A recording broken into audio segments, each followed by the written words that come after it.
Hello everyone, welcome to IAS point. आज हम यहाँ पे बात करेंगे जो भी हमारा नेक्स्ट चैप्टर चल रहा है, यानी कि बात करें तो बाजार में एक कमीज, ठीक है, इसके बारे में हम बात कर रहे हैं।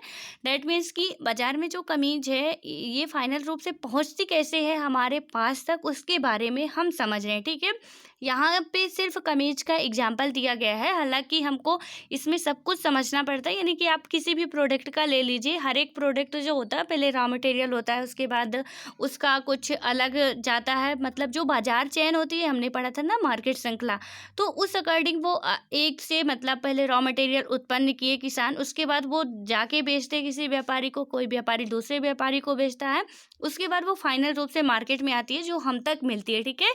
वो कमीज ही नहीं, कोई भी चीज़ ले लो आप, हर एक चीज़ एकदम से बनी बनाई नहीं होती है, ठीक है। अब हम यहाँ पे बात करेंगे दिल्ली के निकट वस्त्र निर्यात करने का कारखाना, ठीक है। निर्यात का मतलब आपको बिल्कुल आई होप कि बखूबी पता होगा, क्योंकि मैंने बहुत अच्छे तरीके से आपको समझाया है। और यदि नहीं पता तो इसमें प्लेलिस्ट में आपको वीडियो मिल जाएगा, इसका फर्स्ट पार्ट आप जाके देखिए, वहाँ पे आयात, निर्यात, आयातक और निर्यातक, इनके बारे में हमने चर्चा की है, ठीक है। तो यहाँ पे क्या बात की जा रही है, दिल्ली के निकट वस्त्र निर्यात करने का जो कारखाना है, तो यहाँ पे अब कैसे हो रहा है। पहले हमने देखा कि जो स्वप्ना करके थी, उसने क्या किया कि वहाँ पे मतलब उसने कपास उत्पादित किया, उसके बाद बुनकर के पास जाता है, जो दादन हमने दादन सिद्धांत भी पढ़ा था। तो वहाँ पे कैसे कि एक बुनकर को व्यापारी क्या करता है कि सूत देता है और बुनकर उसे कपड़े बना के देता है, इसे हम दादन व्यवस्था कहते हैं, ठीक है।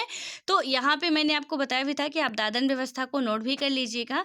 लेकिन इसको स्टार्ट करने से पहले सबसे पहले हम यहाँ पे देखते हैं, ये एक बुनकर यानी कि बुनकर सहकारी संस्थाएं, ठीक है। इसके बारे में यदि हम बात करें तो यहाँ पे क्या बताया जा रहा है कि हमने देखा कि दादन व्यवस्था में व्यापारी बुनकरों को बहुत कम पैसा देते हैं। व्यापारियों के ऊपर निर्भरता को कम करने और बुनकरों की आमदनी बढ़ाने के लिए सहकारी व्यवस्था एक साधन है, ठीक है। सहकारी व्यवस्था, यहाँ पे सरकारी व्यवस्था नहीं लिखी हुई है, आपको ध्यान देना पड़ेगा हर एक वर्ड में। सहकारी मीन्स क्या होता है और सरकारी मीन्स क्या होता है। सरकारी सहकारी का मतलब जैसे आप ले लो कि कोई भी यदि 2-4 लोग मिलके उसको स्टार्ट कर रहे हैं अपनी खुद का, उसे ही हम सहकारी व्यवस्था कहेंगे। तो यहाँ पे क्या है, सहकारी व्यवस्था एक साधन है। एक सहकारी संस्था में वे लोग जिनके हित और सामान मतलब कि जिनके हित समान हैं, इकट्ठे होकर परस्पर लाभ के लिए काम करते हैं, ठीक है। यानी कि सहकारी व्यवस्था में कि जो यदि बुनकर ही हैं, उन्होंने इकट्ठे होकर इसमें दोनों ही, यदि हम 1 रुपये हमारे पास है, ठीक है, तो 1 रुपये में हम कुछ नहीं कर पाएंगे। लेकिन यदि 4 लोग ऐसे मिल जाए जिनके पास 1-1 रुपये हो, तो जब 4 लोग मिलेंगे तो हमारा क्या होगा, या कि 10 लोग हमको मिल जाते हैं तो 10 रुपये हमारा बनेगा, और 10 रुपये में कोई एक चीज़ हम ले सकते हैं, ठीक है। इसीलिए ये सहकारी व्यवस्था की बात करते हैं यहाँ पे। तो यहाँ पे क्या होता है, बुनकरों की सहकारी संस्था में बुनकर एक समूह बनाकर कुछ गतिविधियाँ सामूहिक रूप से करते हैं। वे सूत व्यापारी से सूत प्राप्त करते हैं और उसे बुनकरों में बांट देते हैं, ठीक है। यानी कि इकट्ठे होके वो कर रहे हैं तो कुछ इनमें प्रॉफिट मिलेगा इनको। वो क्या करते हैं कि सूत व्यापारी जो होता है उससे सूत लेते हैं और सभी को क्या करते हैं, जितने भी वो उनके संस्था में हैं उनको बांट देते हैं। सहकारी संस्था विक्रय का कार्य भी करती है, ठीक है। जो सरकारी संस्था होती है, सरकारी नहीं सहकारी है, विक्रय का कार्य भी करती है। इस तरह व्यापारी की भूमिका समाप्त तो हो जाती है और बुनकरों को कपड़ों का उचित मूल्य प्राप्त होता है, ठीक है। यानी सबने मिलके थोड़ा थोड़ा पैसा दिया, तो उन्होंने व्यापारी से क्या किया कि जो वो बदले में देता था, मीन्स की मतलब पैसा नहीं लेता था, उनको सूद देता था, उनसे क्या लेता था, कपड़े लेता था, ठीक है। तो यहाँ पे मतलब बहुत कम ही रकम लगती थी, तो उन्होंने सब इकट्ठे होके थोड़ा प्राइस बढ़ा के उन्होंने क्या किया कि उससे रकम मतलब सूद खरीद लिया। सूद खरीदने के बाद वो वहीं पे कपड़े बनाए और खुद से बेचने लगे, ठीक है। जो उन्होंने कपड़े बनाया तो वो खुद से बेचने लगे। ये सहकारी संस्था करती है, ठीक है। और इसीलिए ये बनाया गया, सरकारी संस्था नहीं है, सहकारी है। मैं फिर बोल रही हूँ, आपको यहाँ पे ये याद रखना है, ठीक है। उसके सरकारी संस्था का मतलब होता है जो गवर्नमेंट के द्वारा बनाई जाती है, हमारी सरकार के द्वारा, यानी सबके लिए जो बनाई जाती है। और सहकारी संस्था का मतलब है कि जैसे हम, आप और हमारे 2-4 फ्रेंड्स हो गए, मिलके किसी भी काम को स्टार्ट करते हैं, जो मतलब जो हम सभी एक जैसा काम करना चाहते हैं और उसको स्टार्ट करते हैं, वो हमारी एक सहकारी संस्था हो जाएगी, ठीक है। उसके बाद हम बात करते हैं, कभी कभी सरकार उचित मूल्य पर सरकारी संस्थाओं से कपड़ा खरीदकर उनकी मदद करती है। ठीक है, गवर्नमेंट भी हेल्प करती है इन संस्थाओं की। जैसा कि यदि हम बात करें कि तमिलनाडु में सरकार स्कूल में निःशुल्क गणवेश योजना चलाती। गणवेश का मतलब क्या है? कपड़े। ठीक है, जो हमारे मतलब कि बच्चों को कपड़े दिए जाते हैं, तो ये क्या कर रही है? निःशुल्क गणवेश योजना चलाती है। सरकार इसके लिए पावरलूम बुनकरों से सहकारी संस्था से कपड़े लेती है। इसी तरह सरकार हस्तकरघा बुनकर सहकारी समिति से भी कपड़ा खरीदकर, जो कि क्या होता है कि खरीद कर क्या करती है कि कोऑप्टेक्स नामक दुकानों के माध्यम से बेचती है। आपने अपने शहर में शायद कहीं ऐसी दुकानें देखी होंगी। ठीक है, यानी कि मतलब इसमें ज़्यादा ऐसी दुकानें शहर में कहीं कहीं मिलती है। ये लोग क्या करते हैं, जो सरकार हेल्प क्यों करती है? आपको पता है कि स्कूल में जो बच्चों को गणवेश दिया जाता है, प्रदान किया जाता है, शायद आप में से जो भी गवर्नमेंट स्कूल में पढ़े होंगे वहाँ पे आपको पता है। हालांकि अब क्या किया जा रहा है मुझे और स्टेट का तो नहीं पता, बट एमपी में क्या किया जा रहा है कि यहाँ पे जो पहले कपड़े मिलते थे, ठीक है, बच्चों को जो भी गवर्नमेंट स्कूल में पढ़ते थे, लड़कियों को सूट सलवार, और जो 5th क्लास तक की रहती थी उनको वो क्या बोलते हैं, ट्विनिस मिलती थी और एक शर्ट मिलता था। लेकिन जो बड़े क्लास में होती है वहाँ पे उनको सूट सलवार और दुपट्टा दिया जाता है। ठीक है, लेकिन उसके बाद और लड़कों को पैंट शर्ट तो दिया ही जाता है, लेकिन अब क्या किया जाने लगा है, उसी की जगह पे पैसा दिए जाने लगा है। क्योंकि क्या होता था, वो लोग यहीं से सामान उठाते थे, और यहीं से जब उठाते थे तो काफ़ी मतलब अच्छी क्वालिटी नहीं रहती थी उनकी, बस ऐसे एक सिंपल सा रहता था। सो अब ये क्या करने लगे, पैसे देने लगे। लेकिन आप और हम जब स्कूल में पढ़ रहे थे तो उस टाइम पे कपड़े ही मिल रहे थे। ठीक है, और शायद आप लोगों को भी मिले होंगे, यदि आपको पता होगा, यदि जिसने भी पढ़ा होगा सरकारी स्कूल में वहाँ पे पता होगा कि कपड़े मिलते थे, यानी कि ड्रेस उस स्कूल के मिलते थे, स्कूल के द्वारा ही हमको दिए जाते थे। खाने को भी खाना मिलता था, यानी कि जो भी हमारा मध्याह्न भोजन चल रहा है वो भी मिलता था, और कपड़े भी मिलते थे। ठीक है, उसके बाद हम बात करें तो यहाँ पे ये हमको समझ में आया कि ये सहकारी संस्था क्या है, मतलब एक बुनकर की सहकारी संस्था यदि बना लेते हैं तो कहीं उनको ज़्यादा प्रॉफिट होता है, कंपेयर करें यदि उससे कि व्यापारी उनको देता है, उनसे लेके खुद बेचता है, तो उसकी तुलना में बुनकरों को यदि सहकारी संस्था वो बना के काम करते हैं तो उनको क्या होता है, प्रॉफिट होता है। ठीक है, उसके बाद हम आगे आते हैं। अब यहाँ पे देखते हैं, यहाँ पे ये कपड़ा रेडी हो रहा है। ठीक है, कोई कुछ कर रहा है, कोई बटन लगा रहा है, कोई जिप लगा रहा है, कोई सिल रहा है, ये सब कपड़े क्या हो रहे हैं, रेडी हो गए हैं। यहाँ पे बात क्या की जा रही है कि इरोड का व्यापारी बुनकरों द्वारा निर्मित कपड़ा दिल्ली के पास बनाए वस्त्र निर्यात करने वाले एक कारखाने को बेचता है। ठीक है, जो ईरोड का व्यापारी है वो क्या करता है, बुनकरों द्वारा जो भी कपड़े बनाए जाते हैं तो दिल्ली के पास बने बनाए वस्त्र निर्यात करने वाले एक कारखाने को बेचता है। ठीक है, जो मतलब कि क्या होता है कि बने बनाए यानी कि सीधे सिलाए कपड़े, रेडीमेड कपड़े जो होते हैं उनको बेचने का काम करता है, उसे वो बेच देता है।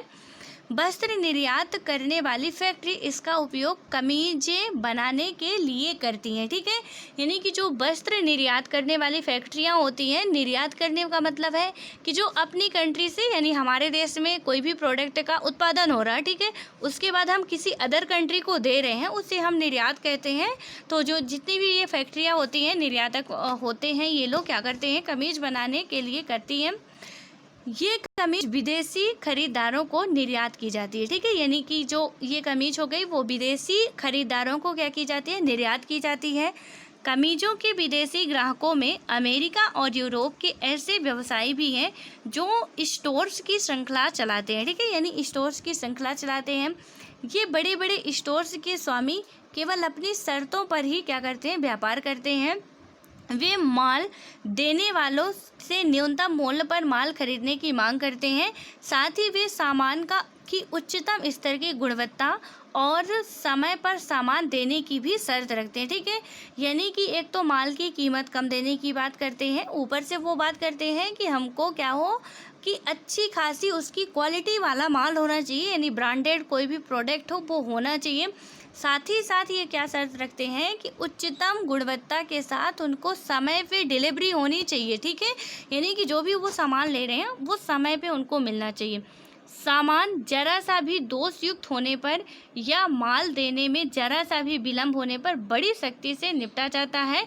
इसलिए क्या होता है कि निर्यातक इन शक्तिशाली ग्राहकों द्वारा निश्चित की गई शर्तों का भरसक पूरा करने की कोशिश करते हैं। ठीक है, जो भी निर्यातक होते हैं, अब यदि वो उनकी शर्तें नहीं मानते हैं तो फिर उनको उनको अपनी कंपनी बंद करनी पड़ेगी, क्योंकि यदि इन्होंने इनकी शर्तें नहीं मानी तो दूसरा व्यापारी तैयार बैठा है, दूसरा भी कारखाना खोला हुआ है, वो भी तैयार बैठा है कि यदि ये नहीं मिल रहा मैं थोड़ा सस्ते में दे दूंगा। ठीक है, तो बहुत ज़्यादा कंपटीशन चल रहा है, इसलिए ये क्या करते हैं, इनको अब उसकी शर्तें माननी पड़ती है। यदि इनको अपना धंधा चलाना है, अपना व्यापार आगे बढ़ाना है, तो इनको शर्तें माननी ही पड़ती हैं। ठीक है, चाहे फिर इनको फिर घाटा ही क्यों ना लग जाए, बट इनको टाइम पे भी सामान देना पड़ता है और वहाँ पे अच्छी क्वालिटी का भी सामान होना चाहिए, कीमत भी ज़्यादा बढ़ा के नहीं बताते। ठीक है, उसके बाद हम बात करें यहाँ पे, तो यहाँ पे क्या बात की जाए, ग्राहकों की ओर से इस प्रकार के बढ़ते दबावों के कारण वस्त्र निर्यात करने वाले कारखाने खर्चे में कटौती का प्रयत्न करते हैं।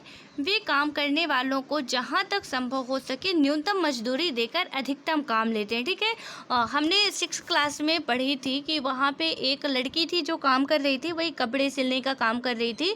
वहाँ पे उसकी जो मजदूरी थी तो कितनी थी, मतलब 12 घंटे काम लेते थे उससे और मजदूरी भी कितनी देते थे कि बहुत कम। ठीक है, उसके मतलब जितनी मेहनत करती थी उस हिसाब से कम पैसा मिलता था और काम ज़्यादा लिया जाता था। ठीक है, यानी ज़्यादा समय के लिए काम लिया जाता था और उनकी नौकरी भी स्थायी नहीं होती है।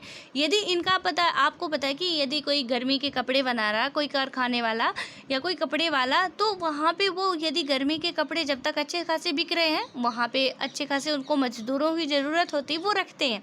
लेकिन जैसे ही क्या होता है कि यदि सपोज ठंडी आ गई, ठीक है, या बरसात आ गई, तो वहाँ पे वो क्या करते हैं, फिर मजदूरों को निकालना शुरू कर देते हैं, क्योंकि जब उनकी बिक्री नहीं होती है तो फिर उनका पैसा वो कहाँ से पे करेंगे। खैर, उनकी भी मजबूरी होती है कि वो उनका जब सामान बिक ही नहीं रहा है तो वो मजदूरों को पेमेंट कहाँ से देंगे, और भी अदर खर्चे होते हैं जो हमने बहुत सारी इसकी लिस्ट पढ़ी, तो वहाँ से वो पूरा कैसे देंगे, क्योंकि वो सब इसी से तो मैनेज कर रहे हैं और यदि नहीं हो पाता तो ये सब नहीं कर पाते। ठीक है, और यही कारण है कि ये लोग क्या करते हैं, यानी उनका इतना दबाव रहता है, उनके ऊपर भी प्रेशर रहता है, इसलिए भी ये क्या करते हैं, मजदूरों की थोड़ा पेमेंट कम देते हैं। ठीक है, उसके बाद हम बात करते हैं, तो यहाँ पे होता क्या है कि इस तरह से वे अपना लाभ तो बढ़ाते ही हैं और विदेशी ग्राहकों को भी सस्ते दामों पर वस्त्र देते हैं, यानी कि कटौती किसमें इन्होंने की, मजदूरों की पेमेंट में। ठीक है, और अपना लाभ बढ़ाए और विदेशों से भी अपना अच्छा खासा संबंध बना के रखे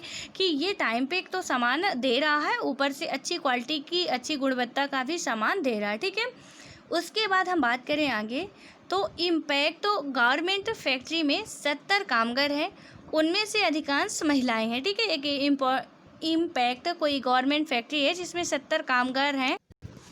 उसके बाद होता क्या है कि यहाँ पे क्या होता है कि उनमें से अधिकांश जो होती हैं महिलाएं होती हैं। ठीक है, इनमें से अधिकतर कामगारों को अस्थायी रूप से काम में लगाया गया है।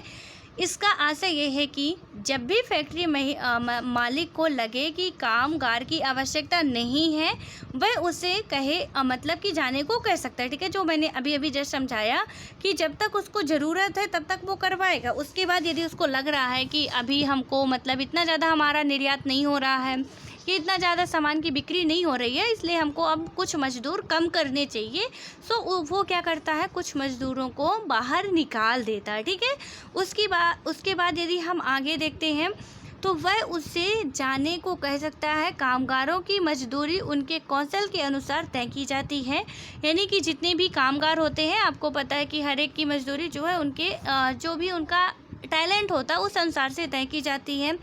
काम करने वालों में अधिकतम वेतन दर्जी को मिलता है। ठीक है, यानी कि जो लगभग 3000 रुपये प्रति माह होता है, तो यदि काम करने वाले में से बात करें हम, तो किसको ज़्यादा वेतन यहाँ पे किसको दिया जाता है, दर्जी को ही दिया जाता है। ठीक है, उसके बाद यहाँ पे उसको समझते हैं कैसे कैसे दर्जी को देते हैं, जो कि कितना होता है, इसका लगभग 3000 रुपये प्रति माह होता है।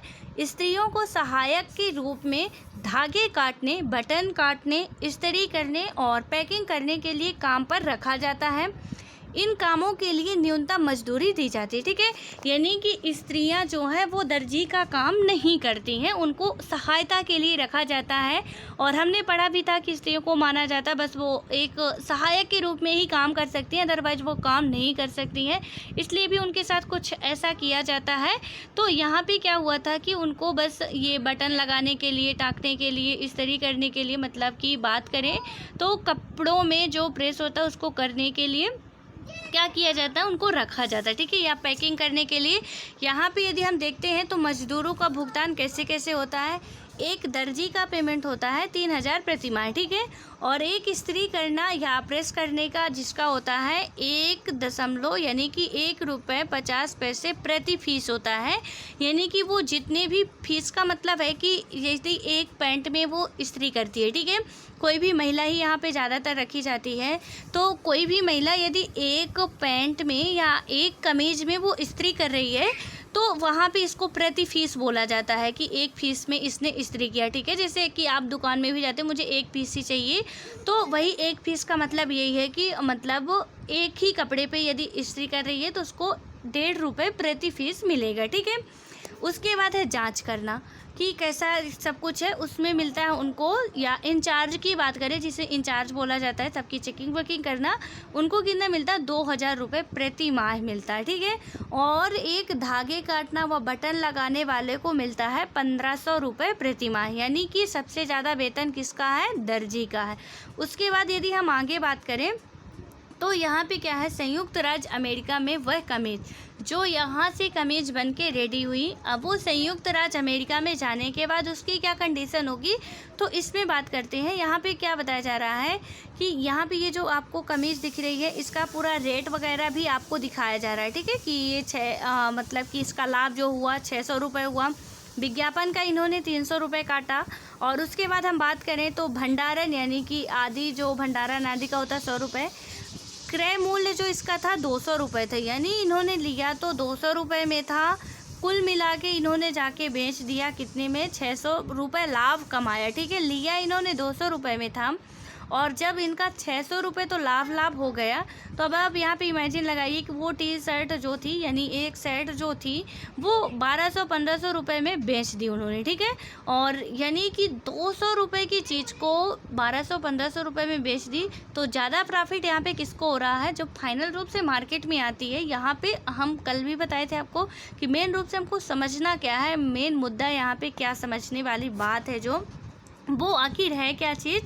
तो यहाँ पे बस यही है कि इनको प्रॉफिट कितना होता है, किसी भी जो भी व्यापारी होते हैं, और जो एक किसान को ज़्यादा प्रॉफिट होती है, या एक बुनकर को ज़्यादा प्रॉफिट होती है, या एक कारखाने मालिक को होती है, या की बात करें तो जो फाइनल रूप से मार्केट में शॉपिंग मॉल में हो गया, कॉम्प्लेक्स में हो गया, या कि जो भी अदर व्यापारी होते हैं उनको प्रॉफिट होती है। ठीक है, तो यहाँ पे अभी तक तो हमने देखा कि ना तो एक किसान को प्रॉफिट हो रही है मेन रूप से, और ना ही एक बुनकर को ज़्यादा अच्छी, मतलब उनकी मेहनत जो लग रही है उसका उनको नहीं मिल रहा है। ठीक है, हालांकि हो रही है 100-200 प्रॉफिट हो रही है, तो इससे आदमी को संतोष नहीं होता, क्योंकि हम मेहनत जितनी कर रहे हैं, सपोज आप बहुत पढ़ाई करो, ठीक है, बहुत ज़्यादा आप पढ़ाई कर रहे हो, बिल्कुल मन लगा के पढ़ाई कर रहे हो, दिन रात लगा देते हो उसमें आप, और उसका रिजल्ट जब आता है तो आपके फ्रेंड का जो बिल्कुल नहीं कर रहा था, बुरा तब नहीं लगता जब हमारा कम आता है, बुरा तब लगता है जब हमारा फ्रेंड सामने वाला बिल्कुल नहीं पढ़ रहा था, उसके अच्छे खासे नंबर आ जाते हैं, मेरे जब नहीं आते हैं तो हमको बुरा लगता है कि मैंने तो सारा दिन इसमें झोंक दिया, सारी रात लगा दी इसमें, फिर मेरे साथ ऐसा क्यों हुआ। ठीक है, उसी तरह उनकी भी कंडीशन होती है कि उनका मतलब नहीं, उनको सही प्रॉफिट उनकी मजदूरी के हिसाब से मिल पाती है। ठीक है, अब उसके बाद हम बात करेंगे संयुक्त राज्य अमेरिका में वह कमीज कितने की मिलती है, कैसे मिलती है, उसकी बात हम अगले वीडियो में करेंगे। सो ऑल द बेस्ट, आप सभी लोग पढ़ते रहो अच्छे से, और ये जितना भी मैं बता रही हूँ प्लीज़ उसको हर एक चीज़ को कंपेयर करने की ज़रूर कोशिश किया करो कि ये कैसे है, क्यों है, कहाँ से है, कब से है, और ऐसा इसका क्या सॉल्यूशन हो सकता है, क्या इसका निराकरण हो सकता है, निवारण हो सकता है, वो सब चीज़ें आपको पता होनी चाहिए बखूबी। ठीक है, तभी आपको अच्छे से सक्सेस मिल सकती है। और ऐसा नहीं है, अब हम लोगों का मिशन बन चुका है, अब जिद से जुनून पे आ चुके हैं। ठीक है, हिंदी मीडियम वाले अब आगे बढ़ेंगे, और ऐसा कुछ भी नहीं कि नहीं बढ़ते हैं, यदि हम चाह लें तो हम ज़रूर एक दिन आप एक एक्सपेरिमेंट करना आप लोग कि एक दिन आप थोड़ा सा क्या करना कि मतलब अपने लिए थोड़ा सा एक दिन बहुत ज़्यादा मेहनत करना, ठीक है, किसी काम के लिए। उसका रिजल्ट देखना इतना बेहतर मिलेगा, आप यकीन नहीं मानोगे कि यदि आप कभी साल भर नहीं पढ़ते हो, एग्ज़ाम के टाइम में आप एक दिन पढ़ते हो, एक दिन अच्छी खासी मेहनत करते हो, उसका रिजल्ट आपको देखने को मिलता है कि यदि मैंने एक दिन इतनी मेहनत की मुझे अच्छा रिजल्ट मिला, ठीक है। या तो आप समझिएगा कि यदि मैं डेली ही ऐसे मेहनत करूं तो फिर मुझे कोई नहीं रोक सकता, फिर चाहे वो इंग्लिश मीडियम का स्टूडेंट हो चाहे हिंदी मीडियम का। हालांकि मैं इसके लिए अलग से वीडियो लाऊंगी और आपको अच्छे तरीके से समझाऊंगी कि आपको करना क्या है, ठीक है। अब हम यदि ठान लें तो कुछ भी कर सकते हैं, कुछ भी इम्पॉसिबल नहीं है, सब कुछ हम कर सकते हैं, ठीक है। और हमारे साथ साथ हम सभी यानी आप सभी मेरे साथ साथ सब कुछ हम लोग कर सकते हैं।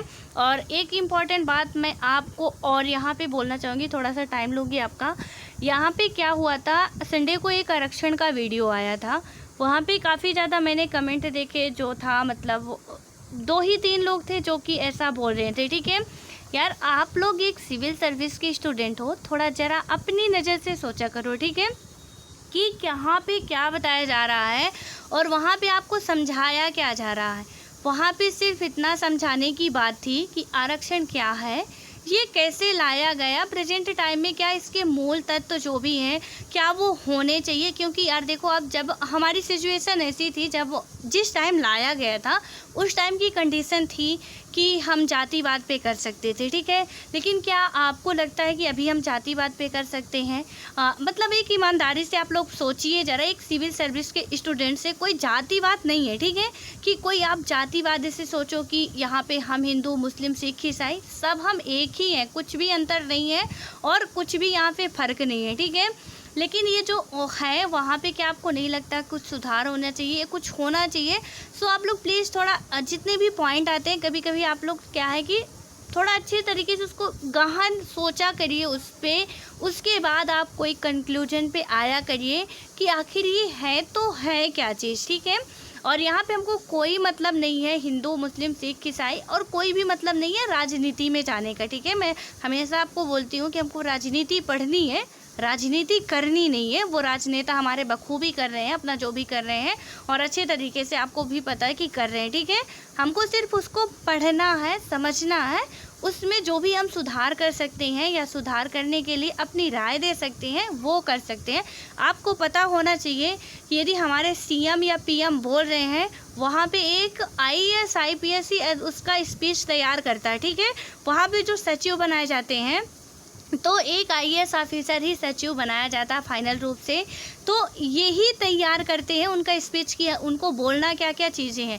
तो वहाँ पे हम लोगों की जिम्मेदारी होती है ना कि मतलब हम लोग इतना सेंसिटिव होने चाहिए, हम लोगों में मतलब सेंस होना चाहिए कि किसी भी मुद्दे को मतलब थोड़ा सा सुन के भड़क ना जाए, थोड़ा सेंस होना चाहिए, थोड़ा धैर्य होना चाहिए कि हमको किसी भी काम को कैसे आसानी से हम सॉल्व कर सकते हैं, ठीक है।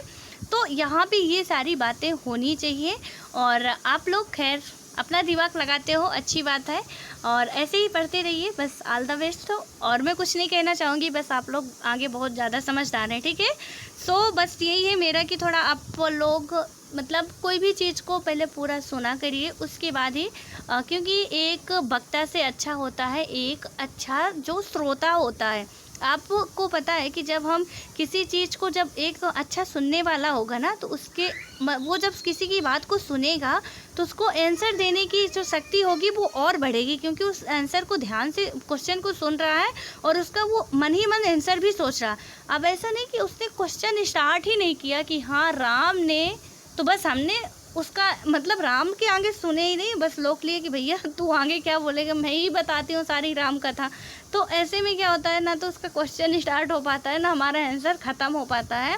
इसलिए हमको पहले सारी बात सुननी चाहिए, उसके बाद हमको यदि वो बोल रहा है ऐसा गलत बोल रहा है हमको समझनी चाहिए। कहीं से भी आप सर्च कर सकते हो, आपको इतने ऑनलाइन सब कुछ अवेलेबल है, वहाँ से भी आप सर्च कर सकते हो, बखूबी आपको सब कुछ मिल जाएगा।